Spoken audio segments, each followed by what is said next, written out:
So, Gene Wilder passed away recently, and it made a lot of people really sad, including myself. He was really important in my life. But you might not realize how important he is to a lot of people's lives, or was.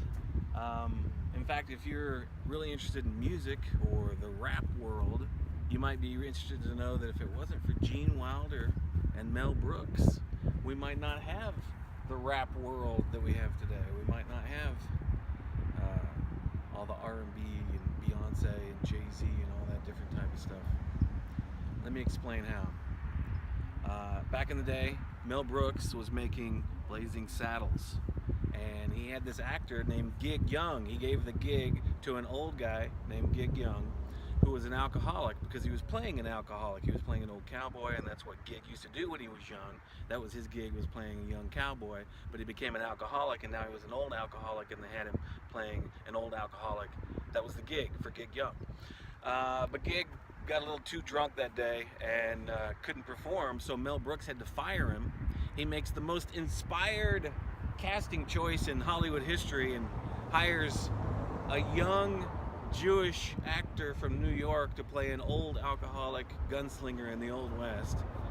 Calls up his buddy who he worked with on the producers, Gene Wilder, ships him out there the next day. The next day he's dressed up as the Waco Kid. They make Blazing Saddles, and it goes on to big success.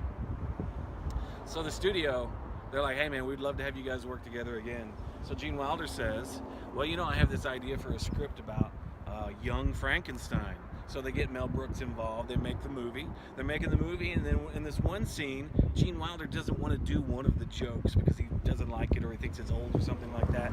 But Mel Brooks is like, no, look, you gotta do it, you gotta do it. It's a great gig. You know, probably did a dance. He convinced him to do the gig, do the joke that he didn't want to do. Cut to Young Frankenstein is coming out in theaters, and there's a band in New York, a rock and roll band that's in the studio working on their second album, but they're really having a hard time coming up with song titles and stuff to sing about. So they're like, you know what, let's take a break. Let's go see the new Gene Wilder, Mel Brooks movie, Young Frankenstein, that's in theaters today in New York. It just came out because we all loved Blazing Saddles so much, so let's go see this new one. So they go see the movie. And on the way back to the studio from the movie theater, they're all doing their favorite joke from Young Frankenstein.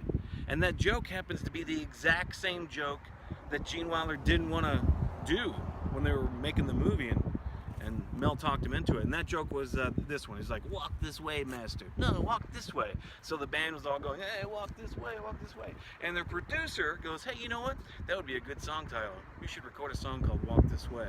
And they did. Those guys are named S.R.Spenneberg. S.R.Spenneberg has a big hit with that song. They go touring around the world. They're doing all kinds of stuff, make millions of dollars, develop really expensive cocaine habits, get into drugs really heavily, start fighting, break up, and go their separate ways. Cut to a few years later, it's like 1985.